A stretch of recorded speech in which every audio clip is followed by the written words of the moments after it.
Welcome to the Ask Ralph podcast, where listening to an experienced financial professional can help you make sense of confusing questions, current headlines, and industry trends about taxes, small business, financial decision-making, investment strategies, and even the art of proper budgeting, as Ralph makes the complex simple by sharing his real-world knowledge with all things financial. Now here's your host, Ralph Estep Jr. Welcome to our Tuesday Technology Show, where we highlight technology to make your life easier or grow your business. Well, I want to thank you for joining us today and remind you that all of our notes will be in the show notes at AskRalphPodcast.com. So if you have interesting questions or want to see the notes from today's show, you can see those at AskRalphPodcast.com. Well, today we're going to talk about how to build an effective email marketing system. You might be asking yourself, well, how does that help you? Well, the truth is, for small business people, it's a great way to stay connected to your customers and potentially find some new prospective customers while you're there. So today we're going to talk about how to create that and some things to think about as you're building that program. So let's jump right into it. So as with anything in your small business, you need to start with defining your goals. When you're looking at an email campaign system, you want to determine what you want to achieve with your email marketing. That could be things such as increasing sales, building customer loyalty, or driving website traffic. There's all kinds of things that you can do with an email marketing campaign, but you need to start out with your end in mind. What are the goals that you're trying to accomplish with that? And obviously, moving on to the next step, and this is probably the most important step, is you need to build your email list. You might ask, Ralph, how do I do that? Here's how you do it. I think the best place to start is by collecting email addresses from your existing customers, from website visitors, and from social media followers. Well, how do you do that? Probably the easiest way to do it would be to ask them, may I put you on our email marketing list? You can use sign-up forms. There's the thing out there called lead magnets. You can use those. And you might even consider setting some sort of incentive program to encourage people to subscribe. I remember a few years ago, in my accounting practice, I was looking for ways to get people to sign up for our email list, and I actually went out and bought a flat panel TV, and I said we were going to have a drawing. After 30 days of whoever's on our email list, we're going to have a drawing, and you win a flat panel TV, and it really did grow our email distribution list. And while I'm talking about that, I will encourage you to go to our Ask Ralph podcast page and join our email list so that you'll be aware of what's going on here on the show. So after you've determined your goals and you've built your email list, then the next step is to figure out what is a good email marketing software platform to use. So I've put together a few of them. Now for the Ask Ralph podcast, we actually use a company called MailChimp. So let's talk about MailChimp. MailChimp offers a user-friendly interface, customizable templates, automation features, and basic reporting. The nice thing about that is it actually has a free plan for up to 2,000 subscribers. Now, I'm not saying that you're going to want to stay on the free plan forever, but it may be a good place to start. This will allow you to see what kind of traction you get, but it's really simple to set up. It took me, maybe 30 minutes, and it wasn't complicated. So another one you could look at, and you probably see advertisements for this one, is called Constant Contact. Now, I've used Constant Contact in the past. It provides easy-to-use templates as well. It does offer something else, and MailChimp offers this as well. It's called list segmentation. We'll talk about that a little bit later in the program. There also is automation and tracking features. Just like MailChimp, it does offer a free trial, and quite frankly, it has affordable based pricing based on the number of subscribers. MailChimp has the exact same situation. So you're going to find with all of these that we're talking about is there's generally a free tier where you have a certain number of subscribers, and then once you get into a certain higher level subscribers, you may pay based on the number of subscribers. You also may pay for additional features. You might pay for not having their branding on your email messages going out. Another one I looked at was Sendinblue. This is another one that offers email marketing, SMS marketing, and marketing automation. It also has a free plan with limited features and affordable pricing for growing businesses. And the final one I looked at was called ConvertKit. That's ConvertKit. Kit. And this one was specifically designed for bloggers, creators, and small businesses. It offers customizable forms, automation, and segmentation. Again, pricing based on the number of subscribers. There's a lot of options out there. These are just 4 that I picked. They may vary, but They really have some of the same features. They have the typical number of subscribers and automations and basic reporting and templates and list segmentation. Once you've decided on your plan to build your email list and chosen your marketing software, now it's time to actually design your email templates. And like I mentioned a few minutes ago, many of these have built-in templates, so they really make it easy for you. But you can use these marketing software templates to customize them to match your brand. You want them to be visually appealing. And this is a key thing, folks. Most people are using them on their mobile devices, so you want to make sure that it's a mobile responsive template. It's easy to read for your audience. You don't want to have something that's designed for their screen at work or their screen at home and it doesn't work with their phone, because most people are looking at these things from their phone. So once we've decided on our email template, you need to craft compelling content. If you don't have good content, people aren't going to look at it.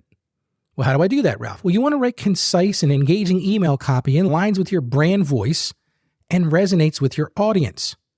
The key to this is providing value. Maybe you'll consider exclusive offers, informative content, or personalized recommendations. That's the cool thing about these email platforms. It gives you a lot of flexibility in what you can do. I mentioned this a few minutes ago, and this is important, folks. You want to segment your audience. You don't want to just have one list for everybody who's ever signed up for your marketing list. You want to divide your email list into segments. Well, Ralph, you might ask, what are those segments? Well, here's some ideas. You want to do them based on demographics. You want to do them based on interests, maybe purchase history or engagement level. This allows you to send targeted and relevant content to each segment, improving engagement and conversion rates. So for example, if you have a business and you want to have a list, a marketing list system, you might have one list of existing customers. Those are people who have used your service or bought your products in the past. You don't want to send marketing message to them about their first connection with your business. Now, there's another list you might want to develop. You might want to have a list of first-time people or prospective people. And maybe you want to have a list of people who bought a particular service or used a particular product. All those things are segmented and they can really help you benefit in your business, but you have to segment your audience. You can't just have one big bucket with everybody in it. Now, the next thing I recommend is automating your email campaigns. You don't want to be involved in this every day going in and clicking send on each of these. And each of the different platforms we talked about have an automation portion to them.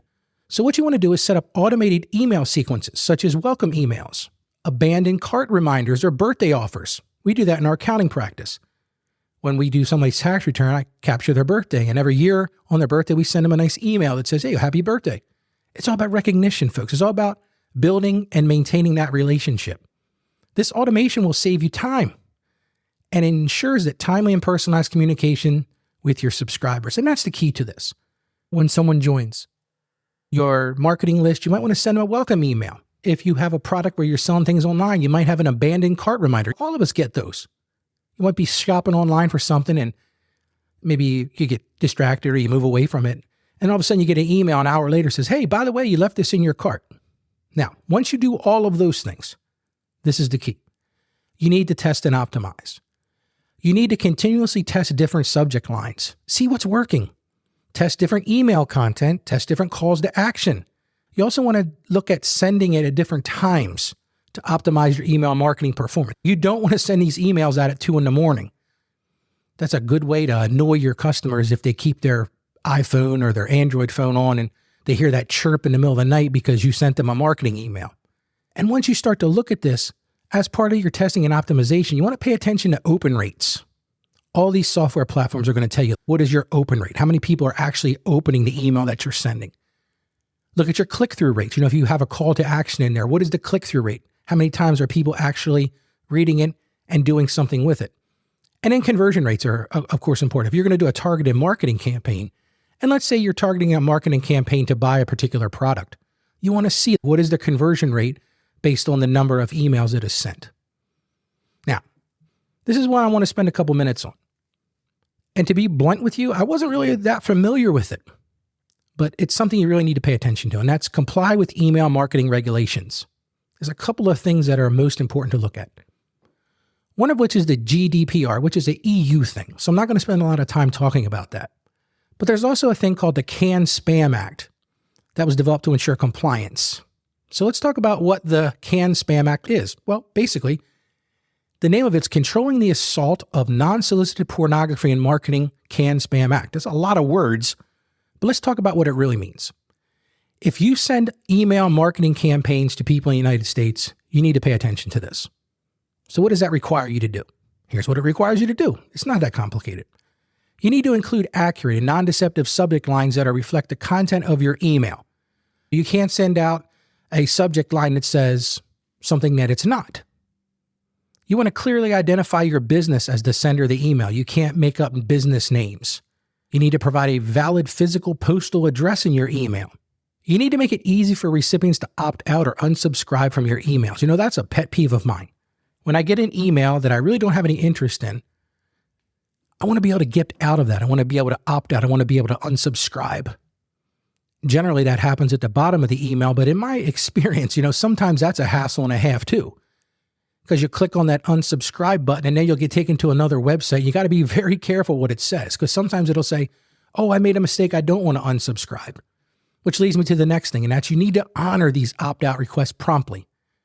Generally, the term is within 10 business days. You want to make sure you do that within 10 days. And then, this is the key to anything. You want to monitor and ensure compliance with any third-party email marketing services you use. So make sure that if you're using MailChimp or Constant Contact, that the unsubscribe works and that you're taking advantage of that. So you need to make sure you include a visible and easily accessible unsubscribe or opt-out link in every email marketing you send. It needs to be there, folks. I know that doesn't sound great because you're like, well, I just worked so hard to get these people to sign up for this email list, and now you're telling me I've got to give them a way to opt out. Yes, that's exactly what I'm telling you. You need to ensure that unsubscribe process is straightforward and doesn't require recipients to provide additional information. Now, unfortunately, I've actually seen where companies are breaking this. Like I saw one the other day where I went to opt out of it. I clicked on the button. It took me to a website and it said, enter your email address to opt out. And to be honest with you, I've got several emails that all kind of go to the same place. So I feel like that's not really a good, straightforward way to opt out. So that's one you want to avoid. You want to regularly check and update your email list to ensure that unsubscribed individuals are not inadvertently included in future campaigns. Look, if you tell people you're going to let them opt out, you need to opt them out. Now, it could be that you've created a few days worth of campaigns ahead of time and they may show up on those lists. So when you do that unsubscribe, most of the time, if you're like me, you've seen it say, well, it could take up to 7, it could take 10 days to get off of that. But you want to make sure that you're actually doing what you say you're going to do. By adhering to these regulations, it's all about customer service. You demonstrate your commitment to respecting the privacy of your subscribers and their preferences. This can help build trust and credibility with your audience, ultimately leading to better engagement and longer-term customer relationships. So let's go back to what we talked about at the beginning about building this. So we've talked about a lot. We've talked about developing a plan. We talked about finding a platform. Let's talk about measuring and analyzing results. When I talked about the different platforms, I mentioned to you that there are reporting and analytic features in each of these. Use these. Look at these. Look at the open rates. Look at the click-through rates and conversions. And use this to refine your email marketing strategy over time. If you find that people aren't looking at your emails, ask yourself a few questions. Why aren't they looking at them? Is the content no good? Is the content too long? Is the content not relevant to the people that I'm sending it to? Well, let's talk about cost. Expected costs for email marketing vary depending upon factors such as the size of your email list. I mentioned that a few minutes ago. And the features you require. For example, if you have 3,000 subscribers, you may pay a little bit more from the person that has 500. You also may want to privately brand it. You don't want to see the word MailChimp at the bottom or Constant Contact at the bottom. You can pay to put your own marketing on there. And like I said, most of these marketing platforms offer tiered pricing based on the number of subscribers. And they can be anywhere from free for a limited number of subscribers to several $100s a month for larger lists and advanced features. It all comes down to what do you want. So I've given you a lot, but I also want to give you some resources that you can go out and find out information because I am not a marketing guru. I'm an accountant and I help people build businesses. That's what I'm working to do here. But you may have a desire to find more information. So here's some ideas.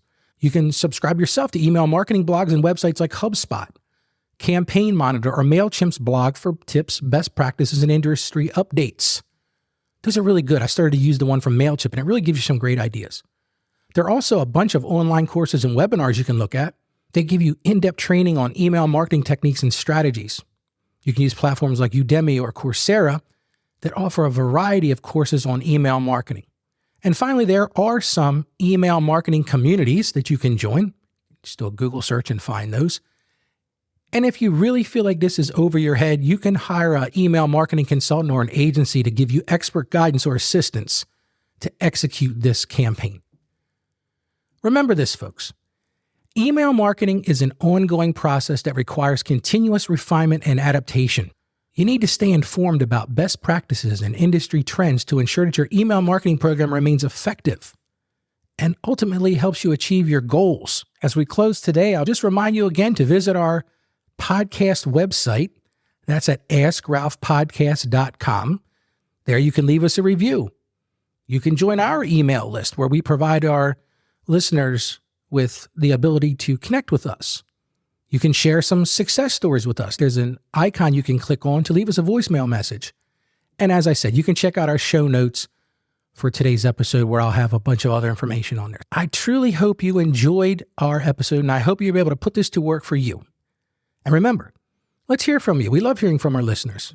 Thank you for tuning in. God bless. And as I always say, stay financially savvy. Thank you for joining us on the Ask Ralph podcast. And with a simple click to subscribe, we'll invite you back to our next episode. And remember, financial issues don't have to be complicated.